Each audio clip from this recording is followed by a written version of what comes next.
कि बजट में आपको क्या मिला। जो तनख्वाहदार तबका है उन्होंने अपनी पई है और जिहड़ा बिजनेसमैन कारोबारी तबका है उन्हें अपनी पड़ी हुई है। और बड़ा एक प्लेजेंट सरप्राइज भी है। या सबसे ज़्यादा बजट किधर जाता है? अगर एलन मस्क को आप किडनैप करके ले आए अगवा, तो तब जाके हमारा कर्जा अदा हो सकता है। हम जो है ना लोकल लेवल पे अपना बजट भी नहीं बना सकते। अभी जो गवर्नमेंट ने एक काम अभी किया है, काम नहीं चलेगा उनके भाई दो पेंशन। सुहेल बड़ाइच साहब जो है उनका एक वीडियो क्लिप जो है वो बड़ा वायरल है। फिजा नामी खातून है, सहाफत में ना होते तो आप जो है आपको वॉशरूम साफ कर रहे होते, कोई इस तरह की।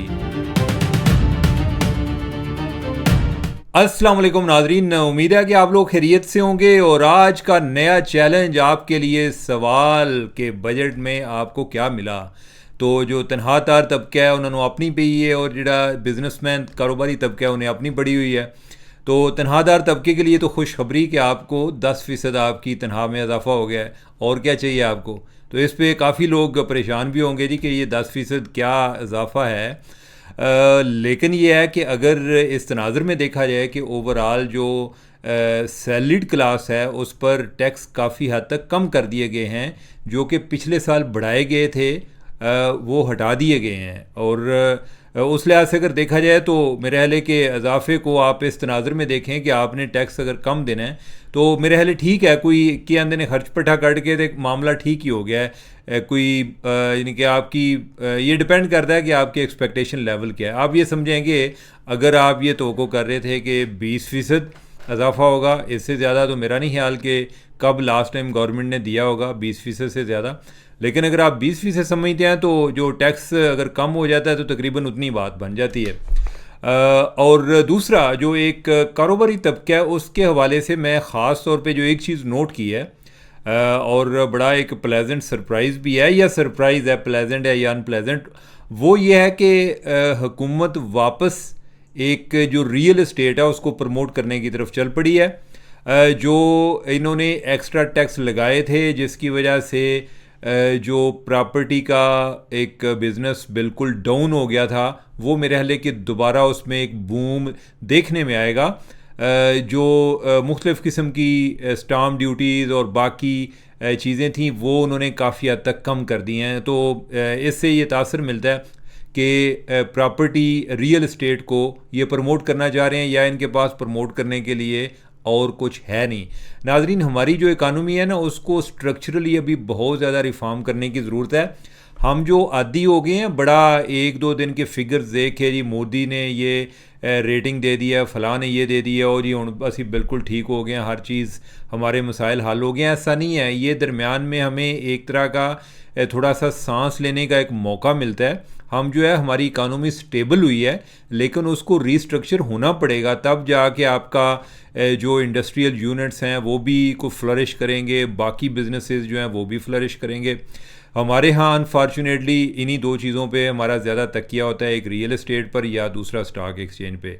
एनीवे, रियल एस्टेट के हवाले से मुझे लगता है कि आने वाले दिनों में बेहतरी आएगी इस बिज़नेस में। और इसके साथ साथ जो कंस्ट्रक्शन है, कंस्ट्रक्शन सेक्टर वो भी इसी के साथ रिलेटेड है, तो इस साइड पर कोई बेहतरी देखने में आएगी जो अभी इन्होंने जो पैकेज वगैरह ऐलान किया है। नाजरीन, एक और चीज़ जो आपके लिए एक आपको जिस चीज़ पर नज़र रखनी चाहिए, हम जो है यानी कि आमतौर पे ये देख रहे होते हैं जी कि बजट में हमारे पैसे ज़्यादा किस साइड पे जा रहे हैं। तो आप बताएं, अगर मैं आपको कहूँ कि गैस करें कि सबसे ज़्यादा बजट किधर जाता है, तो आपने कहना है डिफेंस पे जाता है और फिर उसके बाद पेंशन पे जाता है, फिर उसके बाद जो और हैं सब्सिडीज़ हैं, ग्रांट्स हैं, उन पर चला जाता होगा। यही आप आई डोंट नो कि ये भी आपके ज़हन में है या नहीं।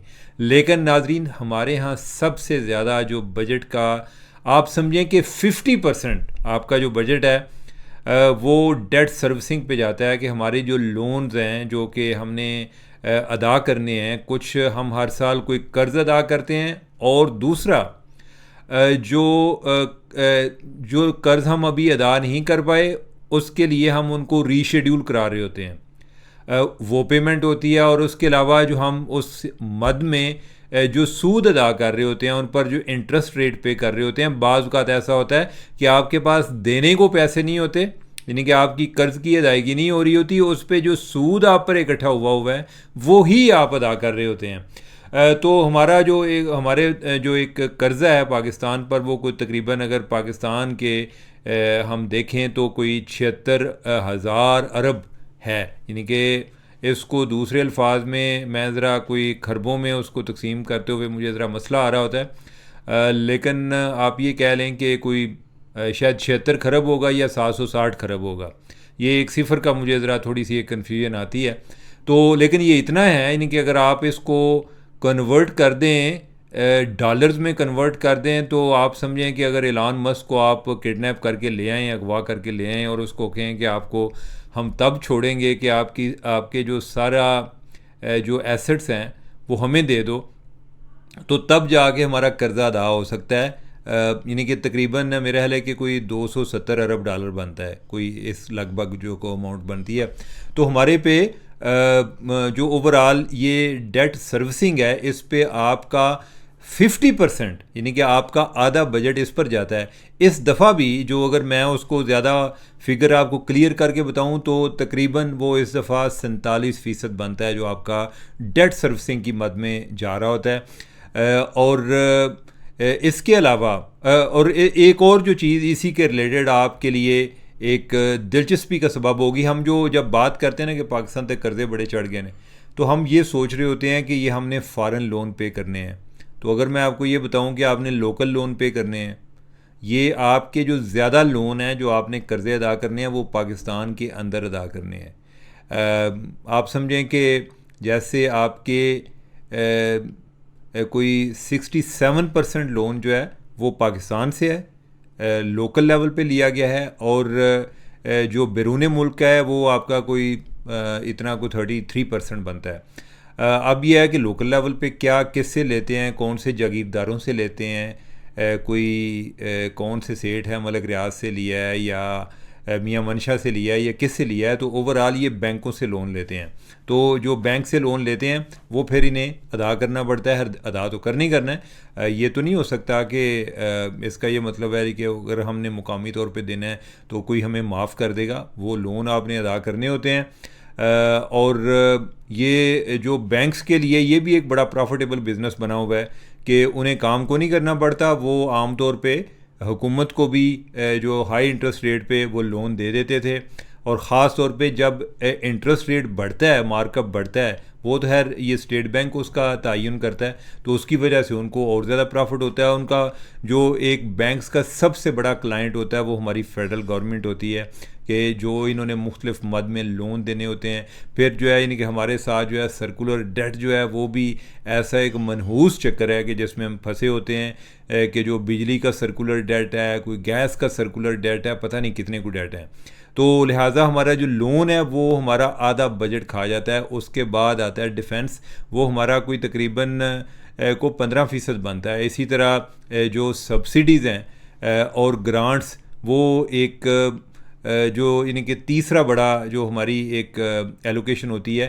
पहले नंबर पे डेट सर्विसिंग कि जो हमने कर्ज़े अदा करने हैं, दूसरे नंबर पे आपका जो है डिफेंस आ जाता है, तीसरे नंबर पे आपकी ग्रांट्स आ जाती हैं, और फिर चौथे नंबर पे आपकी सब्सिडीज़ आ जाती हैं, और फिर पाँचवें नंबर पे पेंशन आ जाती है। तो नाज़रीन, पेंशन जो है ना, पेंशन का भी हमारे पे बड़ा एक बोझ है आने वाले टाइम पे। अगरचे जो मैं बात करने लगा हूँ बड़ी अनपॉपुलर है, लेकिन मैं आपको रियलिटीज़ आने से पहले बताता हूँ ताकि आपका ज़हन आहिस्ता आहिस्ता आपका बनना शुरू हो जाए। वर्ल्ड बैंक का पाकिस्तान पर बहुत ज़्यादा प्रेशर है, और प्रेशर इस बुनियाद ये है कि आप जो ये पेंशन वगैरह का सिलसिला ख़त्म करें। मतलब ये है कि आप अपने बड़ी मुश्किल से आपका बजट बनता है, बल्कि हमारा बजट अनफॉर्चुनेटली जब भी बनता है उसमें हमारे जो फॉरेन एस्टीमेट्स भी होते हैं कि फ़लाँ जगह से हमें इतना लोन मिलना है, फ़लाँ जगह से इतनी ग्रांट मिलनी है, वो भी हमारे बजट का हिस्सा होता है। हम जो है ना लोकल लेवल पे एक्सक्यूज़ मी अपना बजट भी नहीं बना सकते। तो ये पेंशन के हवाले से काफ़ी प्रेशर है हमारे यहाँ। है पाकिस्तान में एक और बड़ा सिलसिला चल रहा था कि लोग एक नौकरी ख़त्म हुई है उसकी पेंशन ले रहे हैं, कोई री एम्प्लॉयड हो गए हैं उसके पैसे ले रहे हैं। फिर बाज़ औक़ात ऐसा भी है कि उधर से भी फारग हुए हैं तो फिर उधर से भी पेंशन ले रहे होते हैं। तो ये अभी जो गवर्नमेंट ने एक काम अभी किया रिफॉर्म्स की तरफ जो चले हैं, उन्होंने कहा है कि भाई ए जड़ा ना ए काम नहीं चलेगा उनके, भाई दो पेंशना की आंदे ने चोपड़ियाँ तो दो दो, इस तरह काम नहीं होएगा। एक पेंशन मिलेगी आपको, दो पेंशन नहीं मिल सकती। और दूसरा ये है कि जब पेंशन लेने वाला फौत हो जाएगा तो जो उनकी जो लाइफ पार्टनर है वो भी उनको पूरी ज़िंदगी के लिए पेंशन नहीं मिलेगी। उनको जो पेंशन मिलेगी वो मिलेगी कोई 10 साल, यानी कि दूसरे अल्फाज में ये ऐसे बात करते हैं कि जैसे 10 साल के अंदर अंदर अगर वो यानी कि उनके लिए पेंशन का कोई आगे सिस्टम नहीं चलेगा। अच्छा, इस चीज़ को मैं देख रहा हूँ कि कई लोग इसको बड़ा मिसयूज़ भी कर रहे थे और मैं आपको एक एग्जांपल के ज़रिए वाज़े करता हूँ। एक जज साहब जो कि सुप्रीम कोर्ट से रिटायर हुए, आम जो जज साहब की उम्र होती है रिटायरमेंट की वो होती है 65 साल, और उन्होंने उसके बाद एक यंग लड़की से शादी कर ली जो यानी कि उस टाइम वो 70 साल के हो चुके थे। किसी ने पूछा कि आपने कितनी ज़्यादती की है कि वो एक यंग लड़की है, मेरे ख्याल 22-23 साल की या 25 साल की, आपने उसके साथ शादी कर ली है, आप बूढ़े तेरियाँ की आंदे ने क्यों कब्र लता ने, तो आपने ये क्या हरकत किया। उसने कहा कि आपको आइडिया नहीं है कि मैंने उसको क्या फ़ेवर की है।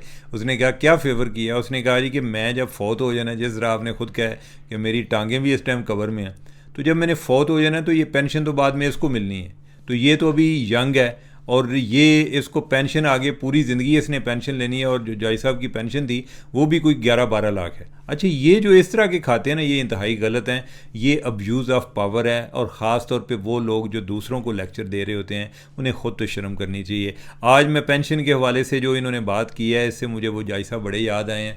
तो मैंने कहा कि एक तो वो मेरे नॉलेज में, आप पता नहीं और कितने लोग जो हैं वो यही काम कर रहे हैं। अच्छा, दूसरा जो है इससे ज़रा हट के है कि जो हमारे फ़ौजी भाई हैं, जो सोल्जर हैं, सिपाही हैं, इनकी ये जो इनकी कोई भर्ती होती है जब वो उस टाइम 19-20 साल के होते हैं, और जब वो रिटायर हो रहे होते हैं तो आमतौर पे 34-35 साल के होते हैं। अच्छा, उसके बाद फिर ये माशाल्लाह होते भी बड़े फिट हैं और काफ़ी एक लंबा आगे यानी कि उनकी एक ज़िंदगी पड़ी होती है। वो सारे पेंशन पर गुजारा नहीं करते, लेकिन यह है कि उस दौरान वो कोई दूसरी जॉब कर लेते हैं। अब अगर तो वो प्राइवेट सेक्टर में कर रहे होंगे तो मेरे ख्याल है कि उन्हें उन पर ये चीज़ अप्लाई नहीं होगी, लेकिन अगर वो गवर्नमेंट सेक्टर में होंगे और उधर भी वो जब 60 साल की उम्र में पहुंचते हैं और रिटायर होंगे तो फिर हो सकता है कि उन पर भी ये चीज़ अप्लाई हो।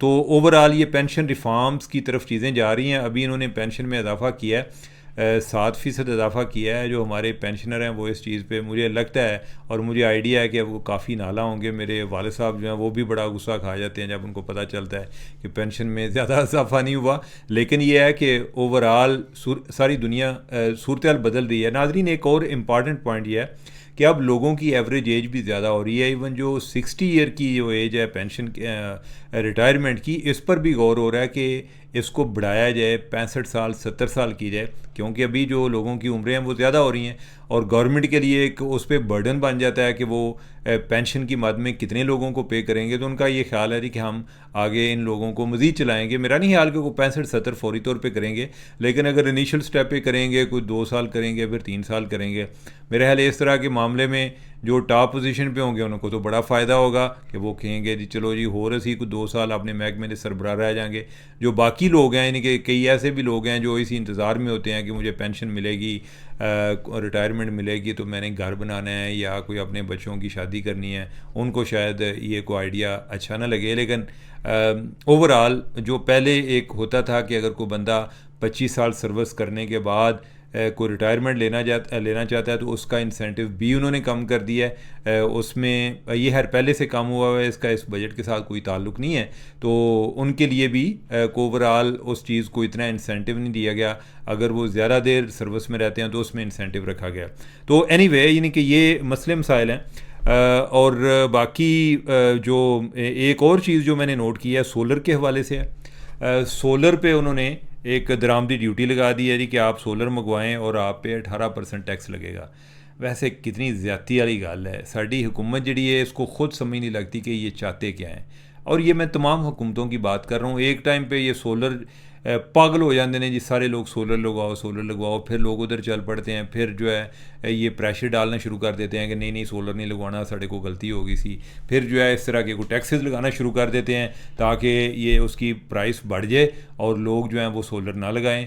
अब यही काम जो है यानी कि ये इन्होंने बजट में जो 18% किया है इसके ज़रिए ये करने जा रहे हैं। तो नाज़रीन ये हैं ओवरऑल बातें, और मुझे लगता है कि ये बजट का कोई आपको मैंने एक मोटा मोटा अंदाज़ा दिया है। अब जो आगे नेक्स्ट है यानी कि वो सुहेल वड़ाई साहब के हवाले से है, और सुहेल वड़ाई साहब जो हैं वो उनका एक वीडियो क्लिप जो है वो बड़ा वायरल है, और वो क्या है कि वो किसी मेरे ख्याल के ईद के मौके पे एक दुनिया टीवी के प्रोग्राम में गए हुए हैं। कामरान शाहिद एंकर हैं और उन्होंने कोई तकरीबन 8 लोग बिठाए हुए हैं। उसमें कोई मेरे ख्याल 2 ख़वातीन भी हैं, कोई फ़िज़ा नामी ख़ातून है। मुझे उसका कोई ज़ाती तौर पे आइडिया नहीं है कि ये कौन है।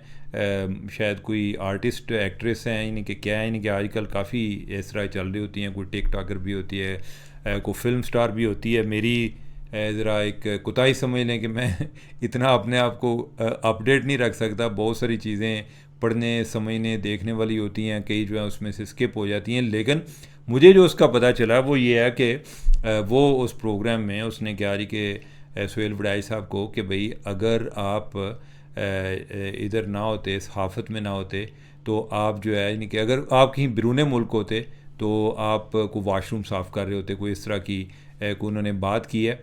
और वो क्लिप जो है बड़ा वायरल है। कई लोग जो हैं वो बड़ा खुशी खुशी उसको फैला रहे हैं, ख़ास तौर पे जो हमारे पीटीआई के दोस्त हैं। इनको कोई ना कोई किसी न किसी बंदे पे गुस्सा रहता है। वड़ाई साहब पर भी आजकल गुस्सा है।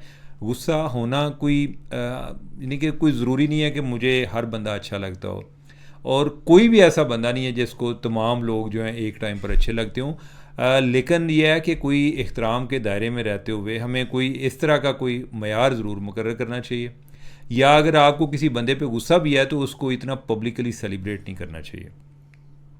अब ये है कि हर वो क्लिप जो है वो बड़ा वायरल हुआ, तो उस पर जो वड़ाई साहब हैं उन्होंने कोई ट्वीट किया और उन्होंने कहा जी कि मैं तो इन्होंने तो ये जो वाशरूम साफ़ करने वाले हैं ये तो बड़े लोग होते हैं, यानी कि ये एक डिग्निटी ऑफ लेबर के हवाले से उन्होंने बात की। उन्होंने कहा जी कि मैं तो जो है ना वो गलियों का कूड़ा क्रिकेट हूँ, जो वो मियाँ मोहम्मद बख्श का शेर भी है जो, यानी कि उस तनाज़र में उन्होंने बात की। खैर उन्होंने उसमें एक ह्यूमिलिटी शो की कि भाई आपने तो मुझे बड़ा बना दिया, आपने तो फिर भी कह दिया कि मैं वाशरूम साफ़ कर रहा होता, लेकिन ये है कि मैं, ये तो बड़ी बात है, मेरा तो यानी कि वो भी लेवल नहीं है। खैर उन्होंने एक इस तरीके से, हर बंदे का एक अपना ज़र्फ़ होता है कि उसका बात करने का अपना अंदाज़ था, उसने उनका मजाक उड़ाने की कोशिश की, लेकिन उन्होंने उस टाइम खैर वो भी हंस दिए, उन्होंने कोई जवाब ऐसा दिया नहीं है। मैं वैसे अगर होता तो मैं ज़रूर जवाब देता।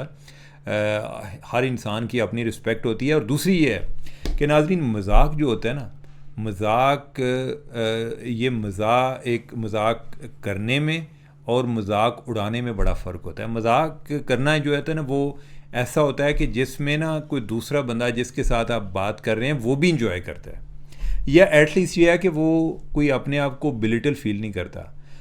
जो मजाक उड़ाना है ना उसमें ये होता है कि जैसे आपका मकसद ही ये है कि आप उसको, आप साथ बेशक कहते रहें विद ड्यू रिस्पेक्ट, तो लेकिन यह है कि आपने उसको एक यानी कि उसको बिल्कुल एक नीचा दिखाने की कोशिश की है। इस तरह की हरकत नहीं होनी चाहिए। लेकिन उससे बढ़कर बात यह है कि ये एक टीवी प्रोग्राम में हो रहा था, और ये प्रोग्राम किसका है? कामरान शाहिद का प्रोग्राम है। कामरान शाहिद के प्रोग्राम में आई डोंट नो क्यों अक्सर इस तरह के क्लिप्स उधर से आ जाते हैं कि उधर किसी ना किसी का मजाक उड़ाया जा रहा होता है, और मैं देखता हूँ कि उसमें बड़े बड़े मोअज़्ज़ज़ लोग जो हैं उनके साथ हाथ हो रहा होता है।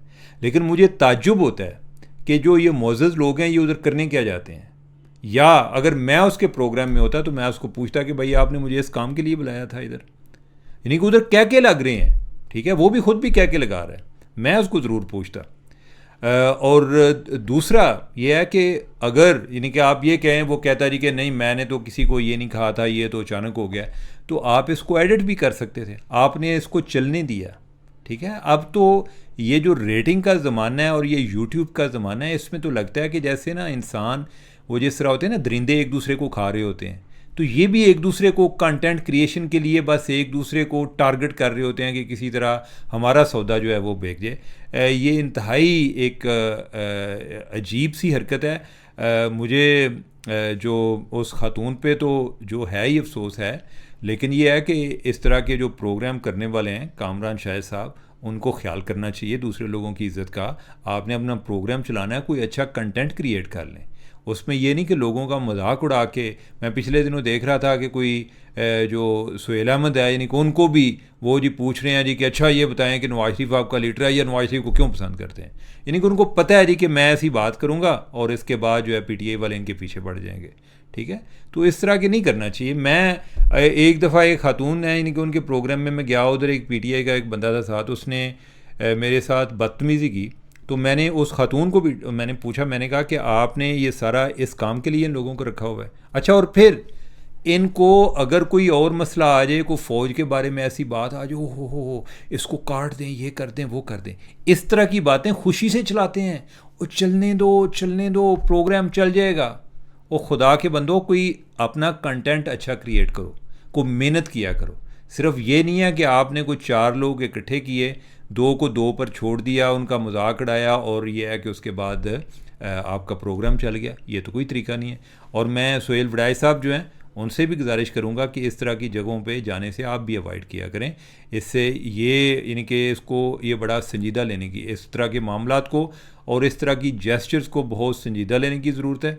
जो लोग, अगर उनकी इंटेंशन ठीक होती, और नहीं तो कम अज़ कम आपका ये जो आपके साथ जो इंसल्ट हुई थी, ये इसको वो एडिट कर देते। नाज़रीन, इसके साथ मुझे दें इजाज़त। अल्लाह हाफ़िज़।